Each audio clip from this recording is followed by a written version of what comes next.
Siapakah yang karena kekhawatirannya dapat menambah sehasta saja dari hari-hari hidup?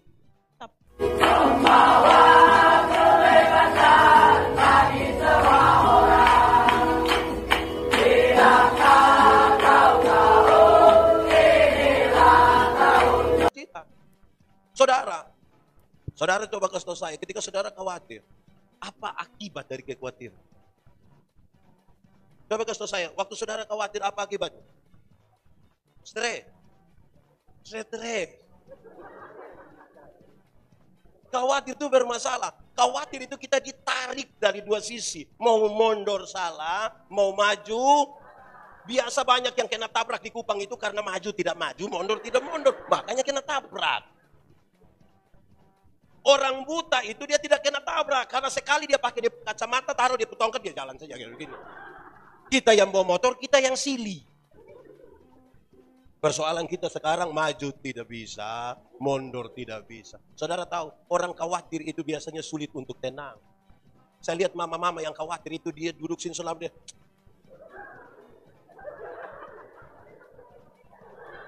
Betul. Di Soe ada. Dia ibu-ibu kok bapak-bapak. Itu ibu ada di sini. Dia pakai baju warna kuning. Oh. Saudara, apa yang kita cari sesungguhnya, saudara, kalau kita khawatir. Saya tadi bercerita dengan Ibu Pendeta Agnes, saya kasih tahu. Saya tanggal 31 Maret tahun 2019, berarti kurang lebih 2 tahun yang lalu. Saya dinyatakan gagal bernapas oleh dokter. Gagal lulus artinya?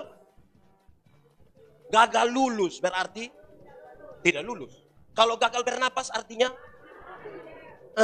Mati. Mati. Itu barang seluruh begini. Terus puji Tuhan Tuhan buat mujizat waktu itu. Tuhan buat mujizat. Saya sembuh. Saya sehat seperti hari ini di sini. Yang menarik bahwa di ujung dari kesembuhan itu, saudara. Menurut mereka dong bilang begini. Bahkan orang lagi heboh pendeta Yandi sakit, satu Kupang itu pikiran pendeta Yandi sakit. Dorang banyak-banyak di rumah sakit. Dorang tidak mau keluar dari itu tempat. Pak Pendeta ada di situ. Aduh, waktu saya mau pulih. Lantas dorang bilang begini. Pak Pendeta berdoa waktu itu. Berdoa pertama, berdoa kedua, yang ketiga baru jelas. Di doa yang ketiga saya bilang begini. Siapa yang percaya di dalam nama Tuhan Yesus, pasti akan diselamatkan. Terus saya dengar ada kalimat, ada orang Jawa bilang, amin. Ternyata yang bilang amin itu semua yang ada. Terus saya bangun. Saya bilang, Pak Dokter. Saya sebut orang-orang yang ada di situ. Terus saya bilang, mari kita pulang. Waktu saya bilang, mari kita pulang, terus saya mau dapat bunuh. Lu tadi mau mati baru sekarang pulang. Tapi saudara, waktu sudah di ruangan, di pavilion. Terus sejumlah orang pergi. Saya sebut 3 kelompok. Yang pertama dokter. Dokter yang menangani saya. Dokter pergi bilang begini, Pak Pendeta, biasa kami menangani begini dan pasti mati. Kalau sampai Tuhan izinkan hidup, pasti cacat. Puji Tuhan saya tidak. Saya percaya itu. Tapi yang kedua datang ketua sinode bilang saya begini. Pak Yandi waktu doa itu sadar, saya tidak sadar. Oh, Roh Kudus berdoa bagi hal-hal yang tidak terkatakan oleh anak-anak. Tapi yang ketiga, datang seorang sahabat saya, seorang psikolog. Dia bilang saya, Pak Pendeta waktu berdoa sadar? Tidak. Pak Pendeta dengar. Ketika kita ada di bawah alam sadar. Apa yang kita isi, itu yang akan keluar. Saya bilang puji Tuhan. Kenapa? Karena saya isi tiap hari dengan ada sukacita, ada baik-baik kok, yang percaya dalam nama Tuhan Yesus akan diselamatkan. Itu yang tiap hari saya isi. Nah, karena itu Tuhan kasih tahu. Tuhan Yesus bilang begini. Sebelum saya masukin, saya mau lanjut sedikit. Kalau saudara baca terus. Matius pasal 13 ayat 22 dia kasih tahu. Benih yang jahat. Cepat itu Matius.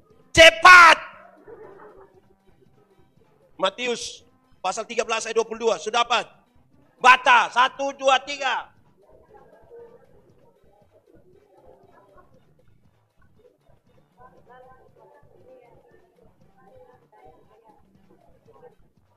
Saudara tahu saya tidak mengerti yang saudara baca. Benih yang ditaburkan di tanah yang penuh dengan semak duri ialah orang yang mendengar firman itu.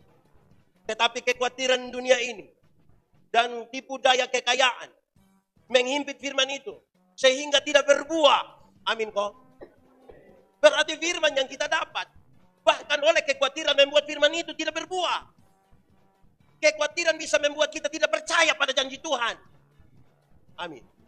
Tapi pun contoh yang tidak bisa terbantahkan. Tidak ada satu orang bisa bantah memang. Dan saya omong di mana-mana.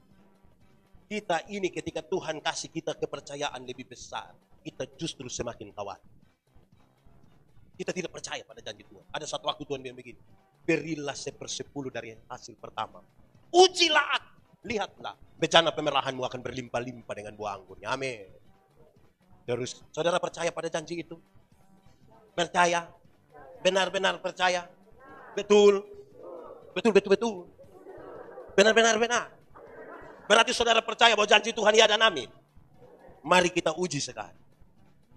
10.000 perpuluhan berapa? Pasti kasih toh. Oh hanya 1.000. 1.000. Tuhan kasih naik 100.000 perpuluhan berapa? Masih kasih. Kasih kok hanya 10.000 kacang. Tuhan kasih naik 1 juta perpuluhan. Masih kasih.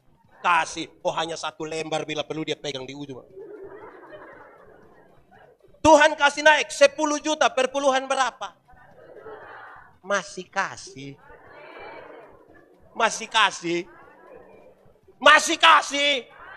Kenapa saudara mulai beda pendapat? Makin besar yang Tuhan kasih, saudara makin ragu-ragu dengan Tuhan.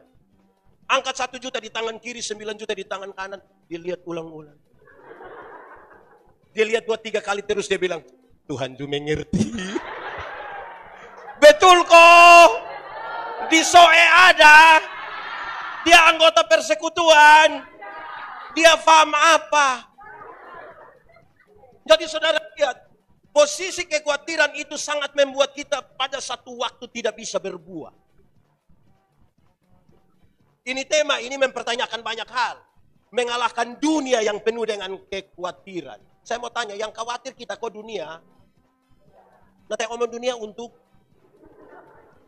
kita sudah yang bikin ini dunia jadi begini. Kita terlalu khawatir.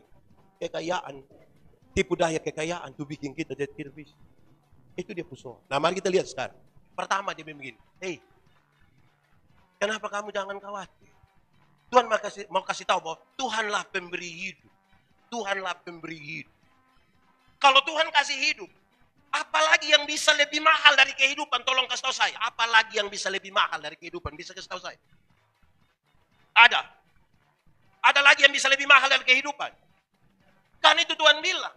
Kalau hidup saja Tuhan berikan bagi kita. Apalagi oto.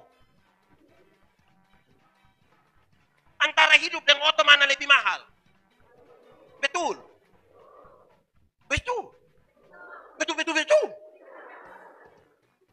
Yang paling mahal itu hidup Tuhan kasih. Tapi kita ini kan terlalu khawatir sampai aduh. Kalau yang mahal saja Tuhan kasih. Apalagi yang biasa-biasa. Yang nona-nona dong. Nona-nona. Ini tante-tante semua. Nona-nona. Nona-nona. Kamu sudah nikah kok belum? Kenapa kamu belum nikah? Kamu menjaga jarak terus. Kalau hidup saja Tuhan kasih apalagi jodoh. Ini tiap hari dia hanya jaga orang pun jodoh. Susah itu, dia kira dia satpam mangkali.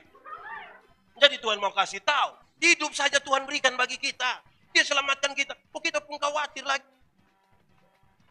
Saudara, saya berkhotbah di banyak tempat untuk pembangunan gereja, untuk pembangunan kantor rasus, untuk pembangunan semua. Termasuk kali hari ini saya lihat Evato Soe ini kan sebentar membangun. Orang tanya, Pak Pendeta ini bangun ke mana? Saya bilang bangun gampang. Angkat tangan yang tidak ada rumah, coba angkat tangan. Semua ada rumah. Tak ada rumah. Siapa rumah? Ada rumah. Kita perumah. Sulunas.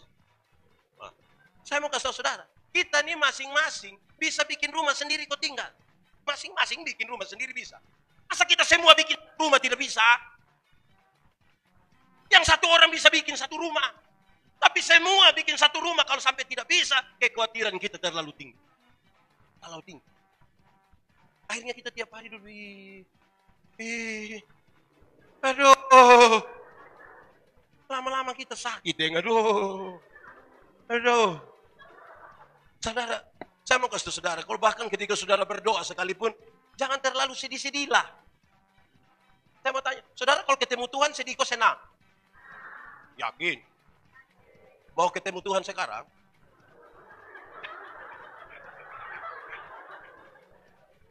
Saudara, kadang-kadang kita ketemu Tuhan ini, kita kayak mana ya? Tuhan, aduh, hai, mau naik. Hei, kekuatan dari doa itu bukan pada waktu kita menangis, bukan. Bukan pada waktu kita berteriak. Yang disebut dengan kekuatan dari doa itu adalah ketika kita sungguh-sungguh menyerahkan beban kepada Tuhan.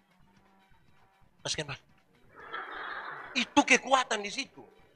Kita sudah sungguh-sungguh menangis, sungguh-sungguh berteriak, tapi kita tidak sungguh-sungguh menyerahkan beban kepada Tuhan. Kalau saudara berdoa, saya ingin sampaikan pada saudara, doa itu kekuatannya ada pada relasi. Kan kita berrelasi dengan Tuhan, kita dekat dengan Tuhan. Kita bisa bicara apa saja, dalam keadaan apa saja. Banyak orang memperhatikan kata-kata, tapi lupa membangun relasi. Akhirnya dia terlalu khawatir. Kalau kita berrelasi, saya pernah kasih contoh ini di acara begini waktu di GOR. Kalau saya dengan Pak Ketua Klasis, kami dua kenal baik, kami dua punya relasi. Saya jalan kaki, Bapak Tua naik motor, ketemu saya di jalan tanpa saya minta, Bapak Tua berdiri, tanpa saya minta. Bapak Tua akan bilang, hei, Bapak mana? Naik, karena kami dua saling kenal. Betul kok tidak? Tapi coba kalau kami dua tidak saling kenal. Bapak Tua naik motor, saya jalan kaki, ketemu saya di jalan, Bapak Tua berhenti. Tapi Bapak Tua bilang, ojek om. Aduh, banyak kita berkata-kata tapi tidak membangun relasi. Amin kok. Hidup jangan terlalu khawatir. Kau nanti mau bikin apa juga? Kalau kita itu punya relasi baik dengan Tuhan, kita pun omong itu ringan-ringan sah. Saya pernah kasih contoh pada saudara. Saya kenal saya istriku tidak. Saya kenal saya istri. Kenalku tidak. Kenalku tidak. Kenal toh? Masa saya tidak kenal saya istri kita dua nih? Karena saya kenal saya istri, waktu saya mau meminta sesuatu dia, saya minta santai-santai. Saya meminta teh 1 gelas, saya memang bikin teh dosa. Gelas kecil saya, dan terlalu banyak gula. Papa takut sakit gula. Cara minta hanya begitu, karena kita punya relasi kan. Masa saya mau minta teh di saya istri, saya bilang, Mama, buatlah segelas teh. Jangan terlalu banyak gula ya. Papa takut sakit gula. Wah itu pas habis Mam Tua tanya, telu sehat. Pastikan dulu kita punya relasi dengan Tuhan. Bisa kok. Berdoa tanpa membangun relasi dengan Tuhan, kita akan hidup dalam kekhawatiran. Karena kita tidak percaya. Kok hidup satu Tuhan berikan kok. Apalagi hanya daster. RB.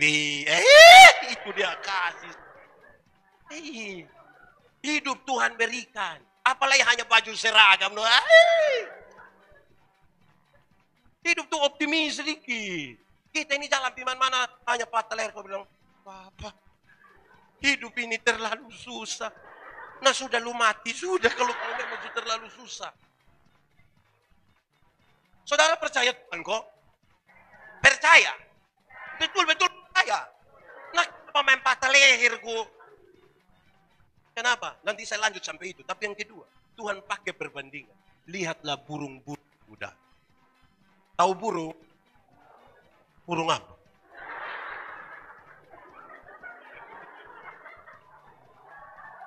Lihatlah burung-burung di udara. Dia tidak menanam. Tuhan pelihara kok tidak? Dia tidak simpan jagung, dia tidak simpan beras, dia tidak simpan gandum. Tuhan pelihara kok tidak? Kalau burung saja Tuhan pelihara, apalagi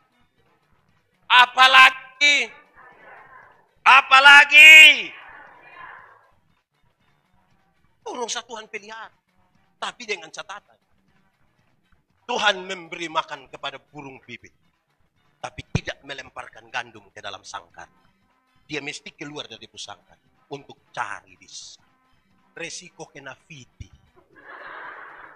Tapi dia bicara. Di sini ada yang biasa fiti burung. Itu anak di mana dia? Tuhan pelihara. Dia kasih tahu burung saja dia pelihara. Hidup Tuhan yang berikan. Dia kasih perbandingan. Lihat burung saja dia pelihara. Pak, saya kan tidak bisa terbang. Ya, tapi ada kaki kok jalan. Terus dia kasih tambah satu. Bunga bakung. Pernah memintal. Pernah bikin sarung. Bikin selendang. Tenun. Tapi dia mendandaninya lebih indah dari selom. Bunga bakung. Burung masih bisa lompat di situ. Bunga bakung bisa lompat. Tuhan pelihara. Padahal itu bunga bakung. Hanya umur 1 hari. Bunga yang indah itu hanya umur 1 hari. Mama umur berapa? 52. Mam tua masih hidup. Masih hidup kok. Siapa yang pelihara? Yang 1 hari saja Tuhan pelihara, apalagi 52. Ada anak dong. Aduh kenapa kok 43. Kakak. Tuhan, mama umur berapa? 48. Wih, saya kira 45. 48. Tuhan pelihara kok tidak? Bapak umur berapa? Umur berapa Pak Tuhan? 83. Bayangkan. Tuhan pelihara. Apakah Tuhan pelihara 83 tahun? Bapak tua tidak pernah susah? Pernah susah kok tidak? Pernah menangis kok tidak? Pernah tertawa kok tidak? Pernah apa lagi? Semuanya dia alami. Mari kita lihat yang keempat. Setelah banding antara burung dan bunga bakung, lantas Tuhan bilang begini, siapakah yang karena kekhawatirannya dapat menambah sehasta saja dari hari-hari hidup? Apakah karena Bapak tua khawatir maka umur 83?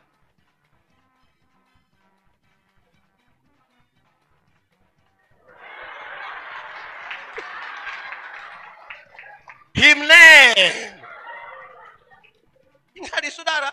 Wah, Tuhan pelihara. Nanti omong siripinang di seminar. Tapi saya mau ke saudara. Dalam naik turun dan dinamika hidup ini Tuhan sertai kita. Dengan menangis. Ada satu keluarga. Di Amerika. Saya belum pernah pisah. Saya belum pernah pindah. Ibu senang. Dorang punya anak laki-laki 1 orang umur kira-kira 6 tahun. Iya. Terus ketika dia pun anak ini umur 6 tahun, dia pun mama hamil lagi dan dapat tambah 1 anak. Berarti anak berapa sekarang? Tapi sayang, anak yang kedua itu cacat. Entah virus apa kena itu anak, yang pasti bukan corona. Virus ini kena itu anak punya kulit keriput dari ujung kaki sampai ujung kepala. Dia kelihatan sama kayak bayi-bayi. Tahu bayi? Itu bayi. Dia pun kulit keriput. Dokter panggil dia pun bapak mama. Dokter bilang begini, Pak, Ibu. Ini Pak, dia Ibu pun anak. Tapi saya mau kasih tahu. Dia sakit. Dia cacat. Menurut dokter, ini anak hanya bisa umur sampai 4 tahun. Terus dokter setelah kasih tahu habis, ini Pak, dia Ibu bilang begini. Bagaimanapun ini kita pun anak. Mari kita berikan yang terbaik. Bapak lakukan dia punya. Mama lakukan dia punya. Setelah beberapa bulan masuk 1 tahun, dia pun mama beli kasih dia pun kakak itu kereta dorong saat. Terus dia bilang begini, kakak, pagi-pagi begitu nak kakak mua kakak pu ade, supaya dorong di sekitar ini perumahan dong, kok dia dapat udara baru, dapat matahari pagi. Dia pun kakak percaya diri, muat ini barang, ini anak. Tuh. Ini anak bukan ini barang, ini anak. Waktu dia dorong begini, dia pun kawan dong bilang begini, woi, lu dorong siapa? Siapa adik? Kok? Iya. Coba kami lihat. Dong lari pipas mau lihat begini. Oi! Ini betul Bu Adik. Iya. Kenapa dia muka begini? Kenapa dia menakutkan? Kenapa dia kayak bayi-bayi? Kenapa? Rupa-rupanya ini kenapa nih bikin dia pun kakak sakit hati. Waktu dia pun kakak sakit hati. Dia pun kakak bawa dia pun adik ini di kali kering satu. Di Amerika itu juga ada kali kering. Dia bawa di sana terus dia buang ini anak itu kali. Dia bukan saja buang, dia marah-marah. Gara-gara lu saya pun temandong omong saya, gara-gara lu, gara-gara lu. Setiap kali dia buang, kok dia adik mau bangun begini, dia tendang dia buat. Dia lakukan tiap hari, tiap minggu, tiap bulan, tanpa diketahui oleh dia pembapa mama. Sampai satu hari, ketika don duduk di meja makan, mau makan, dia pun mama bilang kepada ini anak yang cacat. Adik, nanti baru mama bagi makan, kasih lu Ini anak bilang, tidak usah mama. Loh, kenapa tidak usah? Pas ini anak bilang tidak usah. Dia coba-coba bang. Bukan saja bang, dia jalan. Bukan saja jalan, dia ambil makan. Waktu dia ambil makan, dia pun mama lihat, dia pun ambil, puji Tuhan, haleluya, Tuhan terlalu baik. Dia pikir setahu dia pun suami, Bapak, Tuhan buat mujizat. Kenapa? Kita pun anak yang cacat itu sekarang bisa jalan. Dia pun suami bilang, mama, undang tetangga dong besok bikin syukuran. Besok ketika tetangga-tetangga semua hadir, dia pun orang tua bangun bilang begini, Bapak Ibu Saudara, kami undang Bapak Ibu Saudara ada di sini karena Tuhan buat perkara dalam keluarga kami. Anak kami yang bungsu, yang cacat, yang dokter bilang dia hanya bisa hidup 4 tahun. Ternyata Tuhan mengerjakan sesuatu. Sekarang dia bisa jalan. Kami tidak ada kata lain selain puji nama Tuhan. Setelah kalimat-kalimat itu, dia pun mama tambah satu kalimat. Tuhan telah pakai dia pun kakak laki-laki yang penuh kasih sayang, telah mengajar dia pun adik tiap-tiap hari untuk bisa jalan. Saya ulang, Tuhan telah pakai dia pun kakak laki-laki yang penuh kasih sayang, tiap-tiap hari mengajar dia pun adik untuk bisa jalan. Dia pun kakak Joheren bilang, penuh kasih sayang. Saya mau tanya, dia pun kakak penuh kasih sayang? Ada dinamika Bapak. Tapi itu anak bisa jalan. Amin. Kadang-kadang kita merasa sendiri. Kadang-kadang kita menangis. Kadang-kadang kita rasa sangat kecewa dan seolah-olah Tuhan tidak berpihak pada kita. Kadang-kadang kita merasa kenapa Tuhan lebih memihak ke dia dan bukan ke kita. Seolah-olah kita mau bertanya, Tuhan engkau di mana? Tuhan ada. Dia tidak pernah meninggalkan saudara. Tapi dia sementara melatihmu untuk bisa berjalan. Saya kira lagu ini familiar. Seperti burung nasar melatih anaknya untuk bisa terbang tinggi. Sesekali dia lepaskan, tapi takkan jalan. Saudara tahu lagu ini? Kalau tahu pulang bernyanyi. Kita dengar firman dulu. Jadi saudara, mau khawatir sampai mana? Khawatir pun tidak akan merubah apa-apa dalam hidup ini. Tidak akan merubah apa-apa. Tidak. Lalu bagaimana sekarang? Tuhan Yesus kasih jalan keluar. Supaya hidup jangan hanya khawatir. Tuhan kasih tahu 2 cara. Cara pertama, pusatkanlah hidupmu kepada kerajaan sorga. Pusatkan hidupmu pada kerajaan sorga. Carilah dahulu kerajaan Allah dan kebenarannya. Pusatkan itu yang paling mahal. Taruh duluan di situ. Kerajaan sorga itu apa? Saya ingin mengatakan kerajaan sorga pada 2 hal. Yang pertama, kerajaan sorga itu sangat berkaitan dengan kehadiran Tuhan Yesus Kristus di tengah dunia. Pusatkanlah hidup kita pada. Nah, itu telepon dari kerajaan sorga.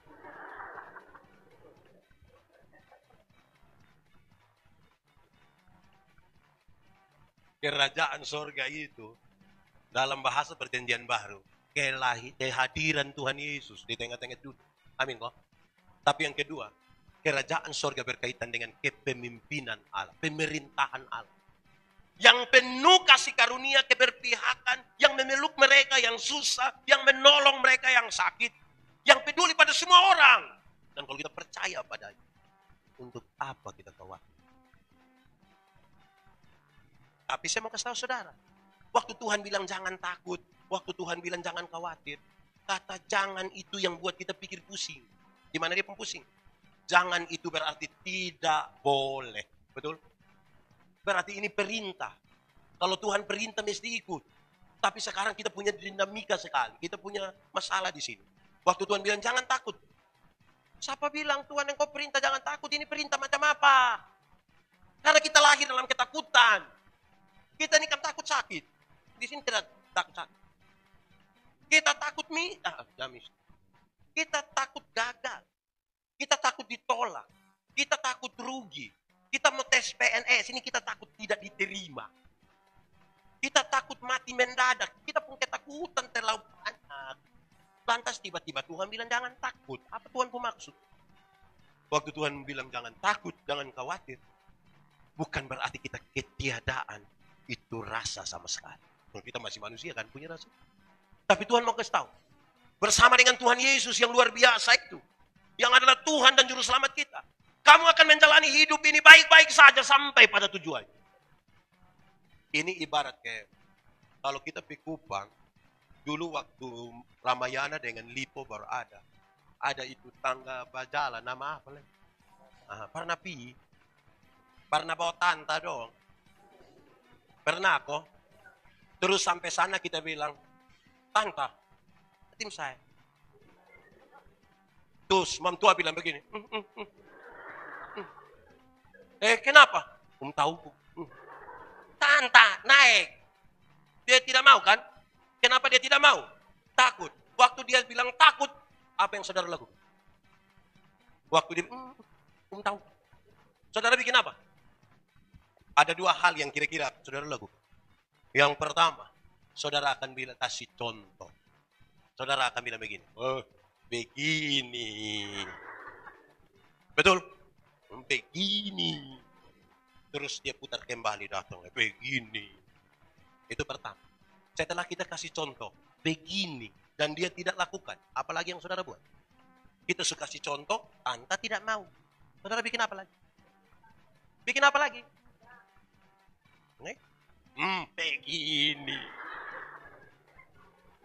Waktu pegang kau helakas lagi. Itu toh. Tidak apa-apa. Coba lagi tanta. Jadi ketika Tuhan bilang jangan takut, jangan khawatir. Dia tidak bermaksud untuk kita kehilangan rasa takut. Tapi dia mau kasih tahu, dalam perjalanan dengan Tuhan, kamu akan sampai. Saya terlalu semangat sampai keringat. Saudara, lanjut. Lalu kalau begitu, apa yang harus dilakukan? Baca ini teks, ini bagian dari khotbah di bukit. Sehingga kita jangan putus di sini. Supaya kita dapat di penjalan keluar. Saya rindu satu orang. Baca dengan baik. Baca dengan baik. Lanjutan di pasal 7 ayat 1 sampai 5. Silakan. Sudah dapat? Matius pasal 7 di perjanjian lama. Baru. Dia cari lama sekali. Baca. Tapi dibaca di mana kok? Hal menghakimi. Jangan kamu menghakimi supaya kamu tidak dihakimi. Karena dengan penghakiman yang kamu pakai untuk menghakimi, kamu akan dihakimi dan ukuran yang kamu pakai untuk mengukur akan diukurkan kepadamu. Mengapakah engkau melihat selumbar di mata saudaramu, sedangkan balok di dalam matamu tidak engkau ketahui? Bagaimanakah engkau dapat berkata kepada saudaramu, biarlah aku mengeluarkan selumbar itu dari matamu, padahal ada balok di dalam matamu? Hai orang munafik, keluarkanlah dahulu balok dari matamu, maka engkau akan melihat dengan jelas untuk mengeluarkan selumbar itu dari mata saudaramu. Tadi yang pertama, untuk lepas dari kekhawatiran, taruhlah perhatian kepada kerajaan sorga, di mana itu berarti kehadiran Allah dan pemerintahan Allah. Tetapi selanjutnya, Tuhan Yesus mau kasih tahu, supaya perintah-perintah yang Tuhan berikan bagi kita tuh pahami dan lakukan supaya kamu selamat dari kekhawatiran. Karena tadi kalau kita tetap khawatir dia kasih contoh habis dia kepau kita. Lalu saya minta saudara baca ini. Kenapa? Menghakimi. Saya baru berkhotbah ini 1-2 hari lalu. Saya suka kasih tahu, jangan pakai kata menghakimi lah, menilai. Kita ini cenderung terlalu banyak menilai orang. Pokoknya tiap hari kita ketemu satu orang, kita nilai dia. Ketemu satu, kita nilai dia. Dapat lihat suami, kita nilai dia. Anak bikin tak salah sedikit, kita bilang, lupa bapak pun keluarga dong. Anak bodoh sedikit, kita bilang, ini mama dong punya, ini mama dong punya. Betul? Jadi kita terlalu banyak penuh dan penilaian. Lalu apa maksud teks ini dalam hubungan kita pun tema dan khotbah malam ini? Saya mau kasih tahu. Bahwa membangun sebuah kualitas hidup supaya hidup jangan khawatir. Dia mau kasih tahu, ingat kita ada hidup bersama-sama dengan orang lain. Kamu bukan saja jangan khawatir, tapi kamu mesti hidup dalam penilaian yang benar. Untuk sampai pada penilaian yang benar, ini kan ada sejumlah hal di situ. Saya mau sebutkan 6. Banyak. Ini hari kita tidak pulang. 1. Tuhan mau kasih tahu kita. Supaya kamu bisa menilai dengan benar. Kamu harus mulai dengan belajar. Belajar itu dengan maksud mencari tahu. Jangan tidak tahu tapi memberi penilaian. Karena setan paling suka yang tidak tahu apa-apa tapi omong ke tahu-tahu. Belajar itu ialah perubahan tingkah laku dari tidak bisa menjadi bisa, dari tidak tahu menjadi. Supaya dalam hidup ini jangan cepat-cepat memberi penilaian. Karena orang khawatir terlalu gampang memberi penilaian. Tanpa sungguh-sungguh tahu. Belajar. Kalau sudah belajar itu berharap nanti dapat tahu. Kalau sudah belajar sekian lama dan tidak tahu-tahu juga, musnas. Belajar. Belajar nih, pelajaran terus. Apalagi dalam perjumpaan dengan manusia, dalam perjumpaan dengan Tuhan. Dengan manusia kita terbatas untuk memahami semua orang. Kita ini suami istri saja, kita tidak mungkin pahami itu orang secara sempurna. Belum tentu. Kenapa? Berumah tangga itu pelajaran yang tidak pernah berakhir. Sehingga seorang suami tidak bisa bilang, dia istri bilang, saya baru tahu lu. Pernah dengar itu kalimat? Atau sendiri omong? Seorang istri tidak bisa bilang, saya baru tahu engkau kusifat. Nah, selama ini lu di mana? Karena yang namanya manusia itu terus berubah. Belajar terus. Apalagi dalam perjalanan dengan Tuhan. Dalam perjalanan dengan Tuhan, kalau saudara tidak pernah belajar terus, saudara jangan pikir peristiwa 65 itu terjadi lagi hari ini. Tuhan kasih satu untuk saudara lihat. Saya berkisah satu. Saya pun kisah banyak, saya kisah satu. 2002 sampai 2004, saya melayani di Alo. Saya mau pulang Kupang. Saya rindu, saya pun nona. Saya begini-begini ada nona. Di Kupang. Saya rindu, jadi saya bilang, Tuhan, saya mau pilih itu nona. Oke. Saya pagi masih pimpin satu kebaktian minggu di Ilawe. Saya rencana pimpin jam 8, habis jam 10, langsung Kalabahi. Habis jam 10, saya menuju Kalabahi. Jalan kaki. 29 kilo. Saudara yakin bisa sampai 2 jam? Karena ferry jam 12. Bermodal pisang 1 sisir, air minum, jalan. Sampai Pantai Dere, ada oto datang. Itu oto datang, saya bilang, berhenti, muat saya. Oh, ini orang gereja juga, Pak Denny namanya. Kami bercerita, sampailah di Jembatan Hitam, 12:30. Itu berarti Jembatan Hitam. Dari Jembatan Hitam pi pelabuhan masih 5 kilo. 5,6. Terus saya mandi. Pendeta yang di situ kebetulan itu kemudian jadi sepupu Mama Sakti. Dia mandi. Lu mandi mau kemana? Pi Kupang. Jam 1 ini lu pi Kupang. Itu ferry lu punya. Sudahlah. Saya siap. Saya mandi. Saya bilang, Mama, saya tetap akan pi pelabuhan. Minta tolong Om Ima dulu. Om Ima tuh poster di situ. Antar saya di motor. Di Dermaga Ferry. Sampai memang di Dermaga Ferry. Sampai sana Dermaga ada. Ferry tidak ada. Ferry su sampai Tanjung 9. Sudah mau masuk di Mulukumbang yang terputar itu. Ada toh Dermaga. Ferry su di sana. Saudara, saya berdiri di itu Dermaga. Tuhan saya rindu. Sudah. Saya mulai balik belakang pulang. Pas sampai pintu masuk dermaga di polisi-polisi dong. Saya dengar dong ada omong pakai hati. Kenapa tadi tidak perhatikan? Saya dengar ini dong omong hati. Kenapa? Dong bertekelahi bertengkar terus di itu yang berhati. Terus saya tanya, Bapak, kenapa? Ini tadi satu alat yang dibawa dari tambang tembaga di Weter, mau dibawa di Kupang, ini anak dan tidak periksa, akhirnya tidak dibawa. Jadi, ya ferry harus kembali.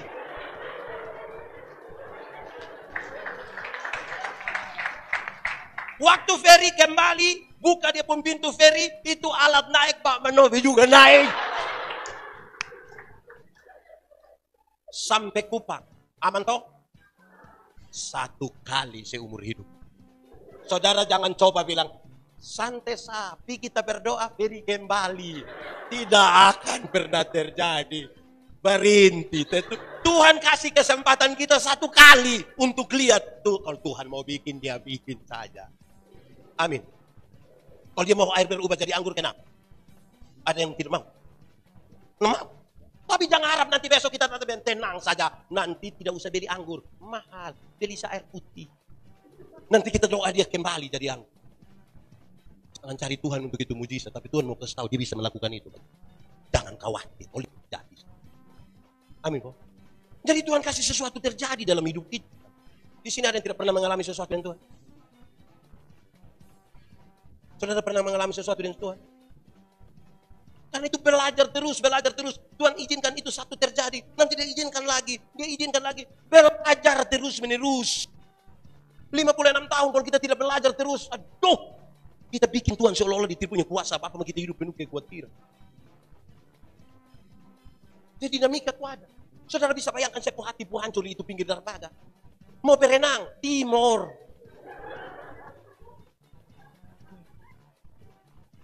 Satu. Kedua, peduli. Saudara, kalau saudara mau bebas, saudara bebas dari kekhawatiran. Tadi kan yang Tuhan pun kita ngomong habis. Sekarang kita bicara tentang manusia. Saudara peduli. Saya bicara dari konteks menghakimi, menilai. Ini dari konteks apa ya? Kepedulian. Ada orang tegur orang, menghakimi orang, tapi dia bukan karena peduli. Dia mau bikin rusak orang. Kadang-kadang dia sengaja salah. Tapi itu dia mau bikin rusak orang. Atas nama dia mau tegur kesalahannya. Dia bilang, kau mau kasih tahu yang kau pun tidak baik.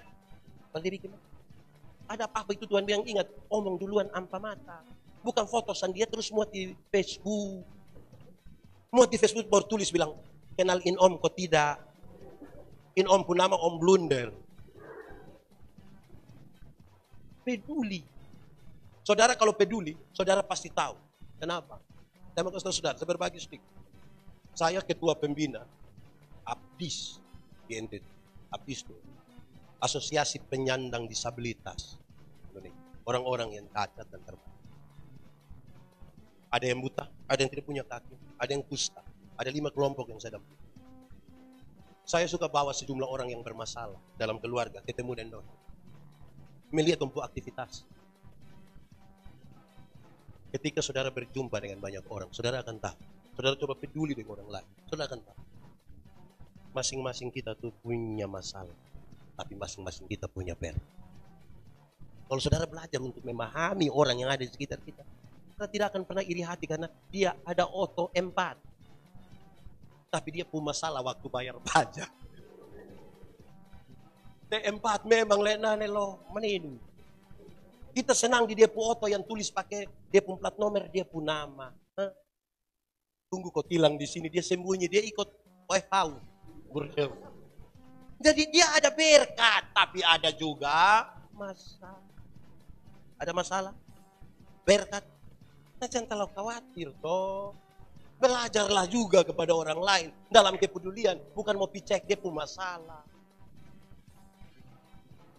Ini dong hidup pakai tangga dong cek masalah. Orang lain yang beli motor tadi yang tidak tidur di rumah. Cek dulu, cek apa? Tahu dong kredit kok cash. Kita ini kayak apa kok tukang iri hati. Betul. Di sini juga ada. Itu yang faham apa dong? Peduli. Kita ini su iri hati lagi. Ini apa lagi? Baterek itu apa dia punya? Baterek itu apa ya? Bersaing itu terlalu Indonesia. Apa ya? Bersaing. Apa ya? Kayak Pak Uji itu. Orang di sebelah tumis bawang kok. Tumis sayur kok taruh bawang itu kan. Dia di sebelah justru no kalah. Dia main kas panas minyak. Waktu minyak su panas terus dia pun anak dia mama, bawang tidak ada. Terus dia sudah lu percik air itu tidak apa-apa. Ini bukan peduli. Hei, sudah belajar habis peduli. Coba kita lihat orang lain, saudara. Baik, saya dalam kepedulian dengan orang. Saya pernah muat ini orang-orang buta don di Sapu Oto, kita pasir-pasir Kupang. Saya bilang, kamu jangan coba-coba macam-macam dari saya. Saya akan kasih keliru kamu semua. Saya kasih turun kamu di mana, lu jalan sudah. Jadi jangan coba-coba lawan saya. Terus satu-satu bilang gini, Pak Pendeta terima kasih. Dan dong pikir kalau saya ada, saya bantu bicara-bicara lah. Karena saya tidak bicara. Hei Bapak, trotoar sekarang bagus, mantap. Terus saya bilang jadi, kami bersyukur Bapak, tapi orang dong ini suka parkir oto ban satu di atas trotoar Bapak. Hah? Jadi kami tabrak oto Bapak. Saya bilang, nah itu, selama ini oto yang tabrak orang. Tapi kalau kamu sampai tabrak oto, memang kamu terlalu. Saya cukup akrab dengan Dora. Kami bercerita banyak hal. Satu saat dia pun ketua nama Mias. Dom bikin KPI orang-orang buta. Dom bikin 3 hari di Pantai Tedis. Semua yang ada di atas panggung itu buta kecuali saya. Saya berkhotbah. Saya bilang, kamu maksud apa? Kami duduk, kami di atas itu pas mau naik berkhotbah, saya tanya dia begini. Ya.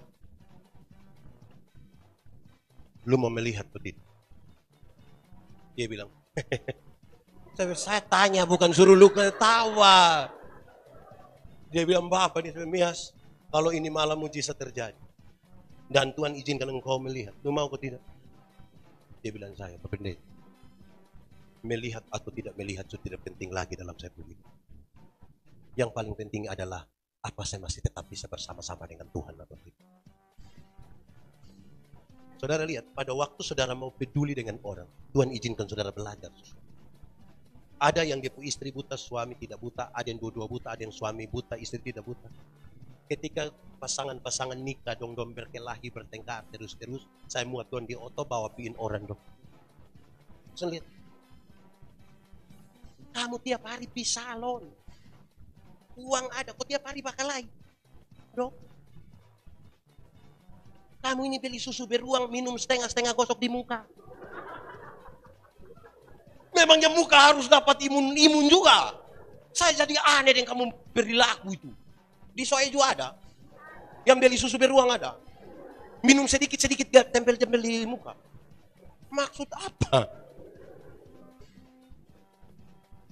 Nah, itu harus disemuat. Di sini glowing board, di sini gelap juga tidak bisa. Ya saudara, peduli itu penting. Dalam kepeduliannya itu kita bisa dengar orang. Iman bertumbuh dari mendengar. Saya duduk dengan satu orang. Dulu ada kios kecil. Kalau kita naik tanjakan Inaboi, mau belokan tuh pas pojok itu ada satu kios kecil. Itu kios kecil itu saya suka duduk dengan itu orang. Dia tidak tahu saya pendeta. Saya bawa motor datang di sini. Itu saat pas kami duduk-duduk dia begini. Di malam duduk setengah 7 pagi sampai setengah 7 malam sampai jam 6 pagi. Bensin hanya laku 6 botol.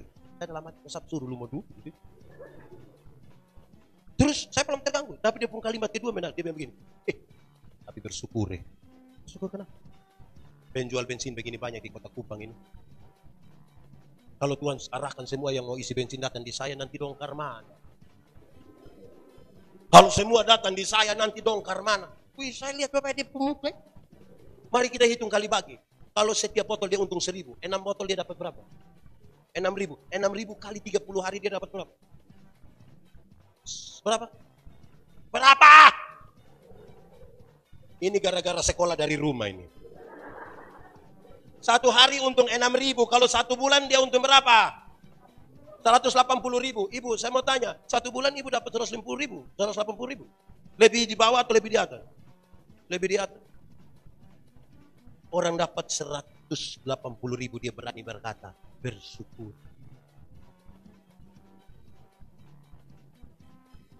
Gaji besar, bersyukur. Dalam peduli itu kita belajar.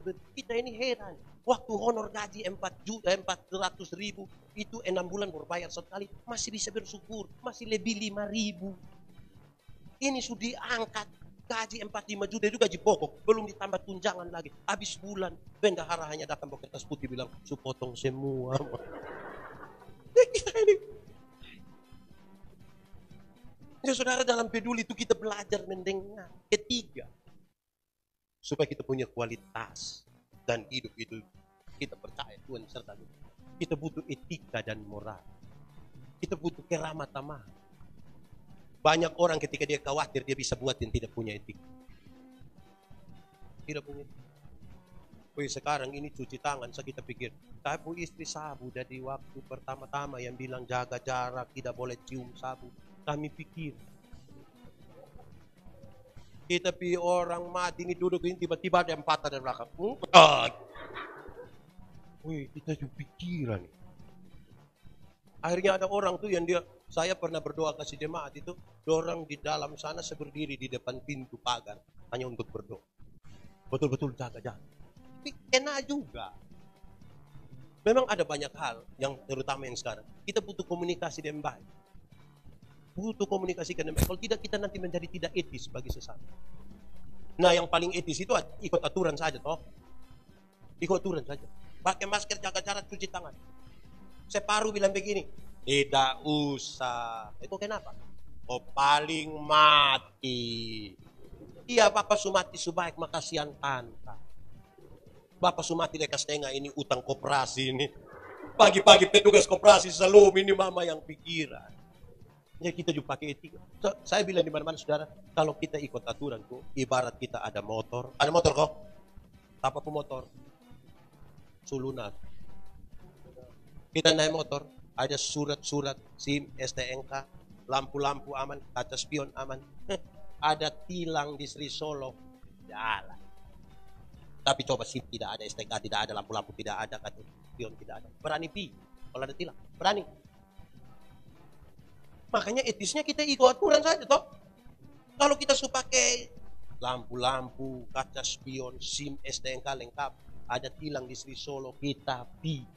Sampai sana polisi tidak tahan, kita putar kembali.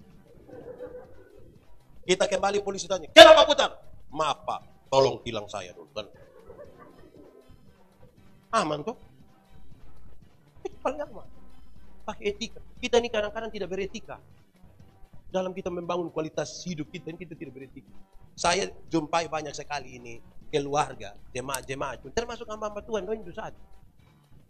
Kalau ada orang di dompu rumah itu dompu sopan tidak ada dua. Itu dompu cara panggil dompu istri itu pun bagus lah. Mami, moms,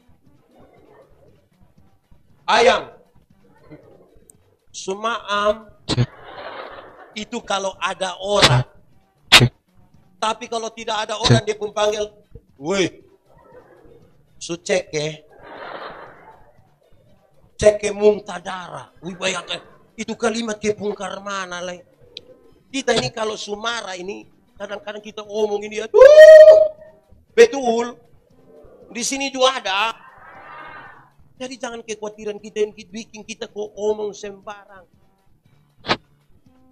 Kadang-kadang bakal dengan suami kita, berangkat sekarang, berangkat. Jangan saja lihat dulu. Nanti suami mulai taruh pakaian di tas, kamu jangan bilang, kenapa kamu kas tinggal kami? Kok tadi siapa suruh berangkat? Siapa yang suruh kau suruh kita berangkat? Wih, bikin apa-apa mesti ada etika juto. Amin kok. Etika itu penting. Etika itu. Kita ini kadang-kadang di soe mungkin dingin, mungkin justru ada. Saya ini paling jengkel yang minta maaf ibu-ibu non-nonan. Yang kalau naik oto kau pakai pakaian terlalu mini itu. Kau mau turun oto dan setengah mati dan begini lah. Hai! Kenapa kau bikin susah diri dengan hai, supaya apa? Di soesu ada, meut kita ada. Hei, kita nih mana kok? Hei, pentaraga di kampung belum pakai sarung tutup sampai mata kaki tidak ada masalah. Oh kita mau kasih tunjuk apa? Mau kasih takut siapa? Itu kita mau kasih takut setan mangkali kok. Pakai baik-baik. Saya kata, wah mama dong ada pakai baik-baik. Ini yang dia lahirkan kita baik-baik. Pakai bapak, tidak ada soal.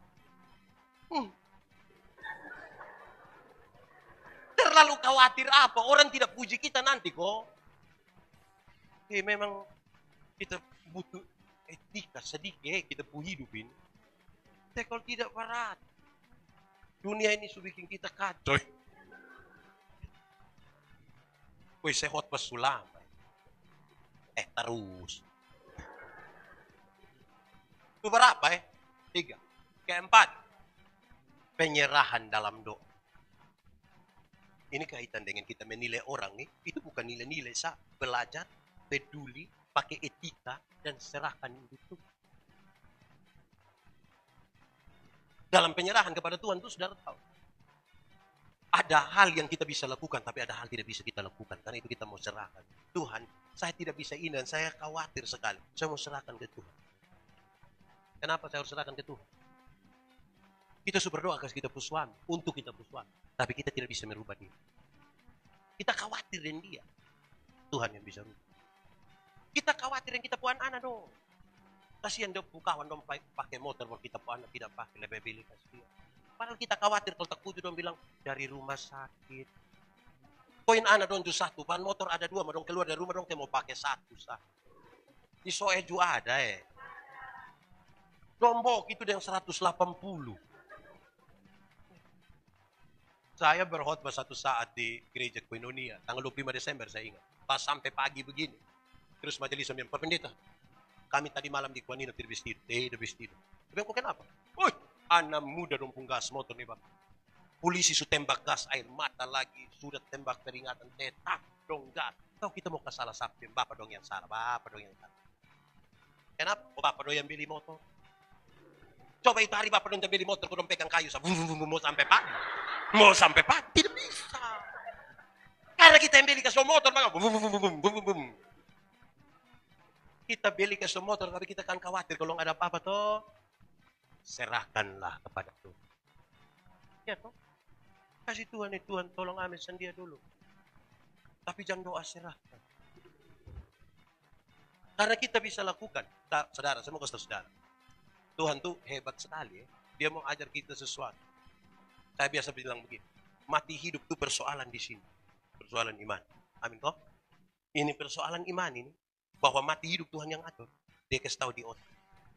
Otak. Yuk. Lu tahu kok tidak? Saya belum tahu.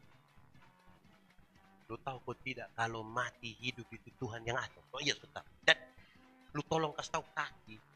Supaya kalau ototrek ada lari kincang, jangan lompat di tengah. Jelas kok? Mati hidup Tuhan yang atur. Amin. Nah, kasih tahu di otak. Otak. Mati hidup Tuhan yang atur. Tuhan yang atur. Iya. Nah, kasih tahu kaki. Supaya kalau ototrek lari kincang, jangan ada amin ketika. Saudara tahu sekarang waktu kita serahkan dalam doa. Kita sudah lakukan yang kita punya. Sekarang Tuhan lakukan. Jangan kau. Saya mau tanya saudara. Saudara percaya ada masa depan dalam tangan Tuhan? Percaya? Betul. Saya juga percaya. Sangat percaya. Saya percaya Tuhan siapkan masa depan sebuah anak 3 orang. Saya sangat percaya. Tetapi yang antar itu anak dompi sekolah bukan Tuhan. Siapa yang diantar? Saya. Bukan karena saya sibuk pelayanan, kalau saya berdoa Tuhan. Sebentar saya mau pelayanan dari Tuhan, tolong jemput adik dompi sekolah. Tuhan yang jemput pulang menangis Bapak. Jadi supaya dalam doa itu kita mau serahkan. Kerjakanlah apa yang Tuhan mau kerjakan. Amin kok. Kelima. Ini hari kelima. Melakukan hukum-hukum Tuhan. Melakukan hukum Tuhan. Kadang-kadang kita ini khawatir tapi duduk diam-diam di tempat. Tidak melakukan apa-apa. Saudara, ada orang sakit. Bapak sakit, mama sakit. Kalau kita urus, kita lakukan semua, kita urus. Baru kemudian mati sekalipun. Masih ada hati yang kita bilang, saya sudah lakukan. Yang manapun saya. Tapi saya paling jengkel kok. Bapak mama sakit don tidak urus. Nanti mati dulu baru pas dia orang banyak dia sengaja. Aduh. Itu dulu besok dia diam. Aduh. Di soeat yang begitu. Kita ini kadang-kadang masuk, saya itu penuh drama. Dong kalau bawa yang tukang menangis, dia sengaja tutup dia pun kepala pakai kain. Aduh, jangan percaya. Orang tua sakit tidak urus, mah. Jadi lakukanlah apa yang perlu kita urus dari yang harus kita urus sesuai aturan. Salah satu yang tidak baik dari kita itu adalah kita tidak mau ikut aturan. Hukum-hukum Tuhan kita abai. Saudara, kadang-kadang dalam hukum-hukum Tuhan itu, dia mau untuk membuat kita melakukan sesuatu. Misalnya mengampuni. Mengampuni itu hal yang berat, jelas. Tapi bukan tidak mungkin. Saya ingat, saya melayani di Sabah. Ada satu waktu, saya pun tetangga terdekat itu dia sakit. Dia punya istri ada di Kupang, dia sakit. Saya rasa dia berteriak, dia telah sakit. Saudara, saya lari pi dia, permisi disuruh muntah. Nah, kok saya tidak bisa urus dia, toh? Saya cari ada anak nona 2 orang. Saya bilang, kamu datang urus betul. Saya rasa bodong siap bubur, urus semua. Oke. Saya terus bisa. Saya pulang. Saya singgah di satu puskesmas daerah. Saya mau ketemu kepala puskesmas. Karena kami punya rencana. Dong mau bikin pelayanan kesehatan gratis di hari Minggu. Saya berbicara di luar dengan kepala puskesmas. Saya tidak tahu, betul-betul saya tidak tahu. Kalau bab tua yang sakit indong sebab itu puskesmas. Nah, kok saya suara begini besar. Waktu saya omong dia sudah dengar, oh saya pun pendeta datang lihat saya. Tapi kan saya tidak ada, kau tahu kalau dia ada di dalam situ. Tidak ada juga yang kasih tahu saya. Maka habis saya omong dengan kepala puskesmas, karena mau ada persiapan perjamuan kudus, maka saya langsung pulang. Rupa-rupanya itu membuat dia hati sakit. Ini pendeta ini datang tidak singkat dia. Pas kami persiapan perjamuan, lagu penutup amin amin, saya lihat otot puskesmas masuk di rumah. Saya tanya majelis, otot puskesmas akan buat apa? Memang bapak, yang sampai antar pulang bapak. Saya bilang, habis ini kita semua langsung pergi. Kami menuju pi. Pas kami sampai di situ, baru di pintu pagar, dia bilang begini, usir itu pendeta. Saya masih pakai toga ini. Usir itu pendeta. Wih, saya lihat ini majelis separuh sebelum bapak ini tidak bisa. Dia maki lagi, dia bakalai lagi. Saya lihat separuh lebih memilih mendaun. Saya tahu bahwa dia punya istri sudah. Saya masuk ke dalam. Bukan karena saya kuat. Makan puji, maka. Saudara bayangkan pi dengan orang omong begitu. Woi. Saudara, saya duduk sambil dengar dia bicara dari dalam. Dia istri itu sangat terbebas. Terus dia bilang, saya bilang dia istri, Ina, bikin ame kopi dulu. Memang itu kopi pakai gula, tapi terlalu pakai. Sambil dengar dia, saya pun majelis separuh itu semua nangis. Dan tidak tahan dengar. Habis, pulang. Waktu pulang sampai rumah, baru masuk kamar tidur, saya menangis sejadi-jadi. Saya masih pakai toga. Saya menangis, Tuhan saya salah. Saya salah apa Tuhan juga stop saya salah. Saya tidak tahu kalau dia di situ. Masalah apa juga sampai dia bisa mati saya begitu. Saya tidak tahan di situ, saya pergi ke saya. Malam itu saya tidak bisa tidur. Saya pikiran sekali. Terus saya berdoa begini. Tuhan, saya tidak mungkin naik mimbar sebelum saya minta maaf. Kan hukum Tuhan suruh minta maaf, suruh mengampuni. Tuhan tahu saya tidak bisa tidur, tolong saya minta dua biar saya bisa tidur dan tolong saya supaya saya bisa pergi minta maaf. Dan saya tidak mungkin mau perjamuan ini. Puji Tuhan saya bisa tidur. Pagi-pagi bangun siap baik menuju ke Mesara. Menuju ke Mesara hati tambah, hati tidak bisa, ini mau minta maaf. Kita tidak salah baru minta maaf. Pernah alami, kok ada yang pernah alami. Apalagi minta maaf di orang yang tidak ada sebab akibat. Yang itu kok dia ada kesempatan saja. Sudah bisa bayangkan. Makin dekat. Wih, saya rasa tidak bisa betul. Nah, untuk mau sampai rumah pelayan itu harus lingkar lewat di depan rumah begitu. Dia mungkin mulai dengar saya bunyi motor dari sana. Pas saya pun parkir motor di dia muka rumah. Kenapa saudara lihat saya? Pas saya parkir motor di dia muka rumah, dia lari dari sana. Saya pikir ini mati sudah. Ini dia pukul saya, cepat lompat, cepat. Hei. Ini hari kita sudah bakal live pasti. Ternyata saudara tahu, dia lari begitu hanya mau berlutut di sebelah. Satu kalimat yang dia ucapkan begini, saudara dengarkan. Bapak tidak boleh naik mimbar dulu sebelum saya minta maaf. Bapak tidak boleh naik mimbar dulu sebelum saya minta maaf di Bapak. Saya disebab berdoa, Tuhan, saya tidak boleh naik mimbar dulu sebelum saya minta maaf di dia. Justru dia lagi bergumul untuk tahan saya jangan naik mimbar sebelum saya minta maaf. Dia minta maaf. Apa yang saya mau sampaikan? Kami dua langsung berpelukan hari itu. Berpelukan. Itu belum ada corona. Kami berpelukan dan jemaat yang mau di perjamuan mereka menangis di sekitar kami. Poin yang saya mau sampaikan begini. Kadang-kadang kita terlalu khawatir sampai perintah Tuhan pun kita tidak berani jalankan. Kita terlalu khawatir sampai kalau saya yang biasa.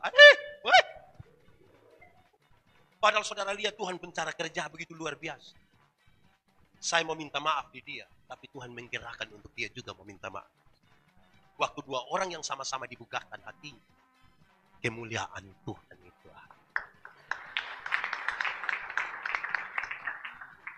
Walaupun saudara setepuk tangan, tapi khotbah masih terus. Siapa mau suruh saya khotbah? 6. Ada 12 kok. Tidak, saya sudah janji 6. Sudah lebih dari jam 10 maka. Saya mau malam penuh berkat. Saudara, yang ke-6, berpikirlah positif. Saudara jangan mulai isi dengan yang negatif di sini. Banyak orang membangun hidupnya dengan semua yang negatif. Termasuk ketika dia ada dalam masalah, ketika dia ada dalam penilaian terhadap orang lain, dalam segala macam. Banyak sekali di sini. Akhirnya, dia dirusakkan oleh cara berpikir yang negatif. Saya pernah kasih contoh begini. Ada satu ibu atau nona. Saya setiap kali keluar rumah, ketemu dia setiap pagi. Kami dua tidak tahu, tidak saling kenal. Tapi yang penting sering ketemu. Tidak ada masalah. Sampai satu saat saya pun teman bilang begini. Pernah ketemu ini ibu yang dia pun ciri-ciri begini. Oh, setiap pagi saya ketemu. Kenapa? Terus saya pun teman bilang begini. Jangan lihat begitu, jangan lihat begitu. Kenapa? Dia lihat begitu, tapi dia itu hanya dia bilang, menurut saudara besok pagi saya ketemuin ibu, saya pemikiran berubah kok tidak? Saya pemikiran berubah kok tidak? Berubah, padahal orang hanya bilang, ini dia tidak ngomong apa-apa ini. Tapi pagi-pagi waktu ketemu dia, saya bayangkan, ketika saya mulai tergoda sedikit, pikiran mulai kacau, maka saya mulai mencari sejumlah argumentasi yang bilang,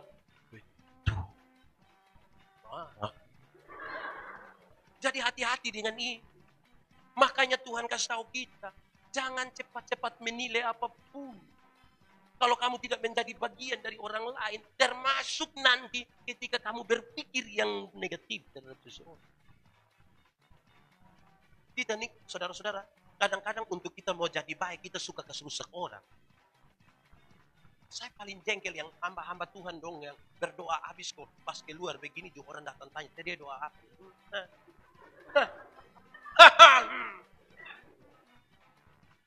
Saya paling jengkel kalau itu kalimat yang bilang, jangan lihat begitu.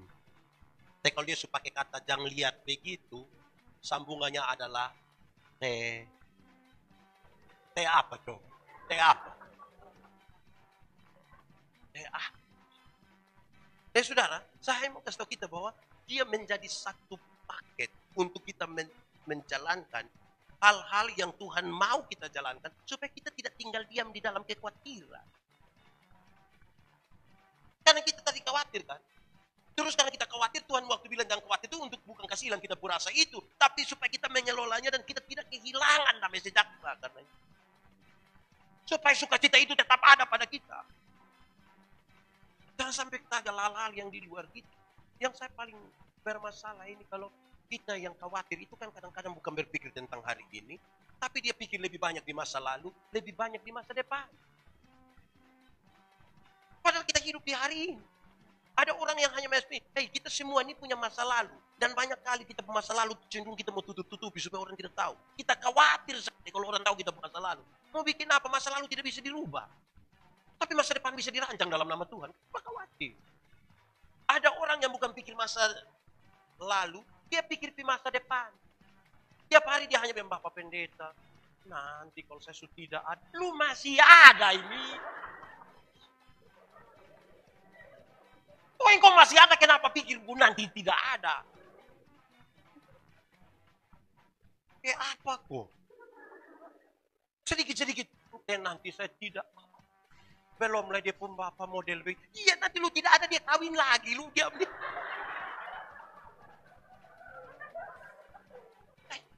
Kita nih terlalu khawatir untuk hal yang kita belum sampai sana ini. Ini listrik hari mau tes toh. Di bapak nanti lu tidak lulus. Nanti kalau saya, iya nanti lu tidak lulus, tidak apa-apa. Kok berani tes itu ya harus antara dua toh. Masa konfirmasi butuh 2 orang yang tes 50 dan 50 lulus semua. Kita nih,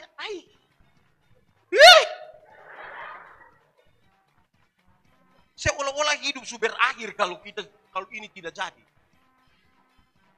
Banyak anak muda datang ke saya, Pak Pendeta, ini kalau saya tidak jadi dan dia. Iya, lu tidak jadi, dan lu jadi dan dia kawan. Jangan terlalu khawatir juga. Kok memangnya mesti dia? Kita kenapa kok? Berpikirlah yang positif sedikit untuk kita hidup. Iya toh? Toh. Belajar kok positif sedikit. Karena kekhawatiran tuh buat kita hidup tidak. Coba saudara bikin muka khawatir dulu. Coba bikin muka khawatir. Kita nih, aduh berat kita hidup ini. Nah saudara lihat. Kekhawatiran tuh sesungguhnya muncul dari dalam sini. Padahal barang di luar tidak apa-apa. Ada orang tulis. Awas, anjing jahat. Tapi kita kasih tahu orang. Awas. Ingat aja anjing.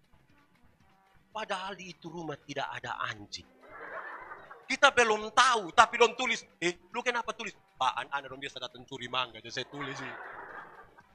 Tapi karena kita tidak tahu, kita pengen, awas deh. Bapak pun dong begini semua.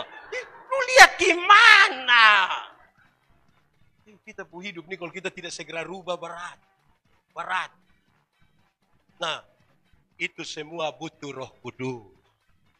Saya mau tanya saudara mau ada Roh Kudus? Amin. Kaitan dengan 2 teks saya mau kasih tahu. Kalau saudara mengampuni, saudara melakukan yang Tuhan mau, kepahitan yang ada di dalam sini saudara kuras sekalian. Marah di sini saudara kuras. Rasa mau balas dendam saudara kuras. Hati bersihkan. Waktu hati bersih, Roh Kudus masuk. Roh Kudus tidak akan bersatu dengan kepahitan. Roh Kudus tidak bersatu dengan mereka yang hanya hidup dalam kekuatan. Bersihkan. Nanti kalau Roh Kudus masuk, dia berbuah dalam hidup.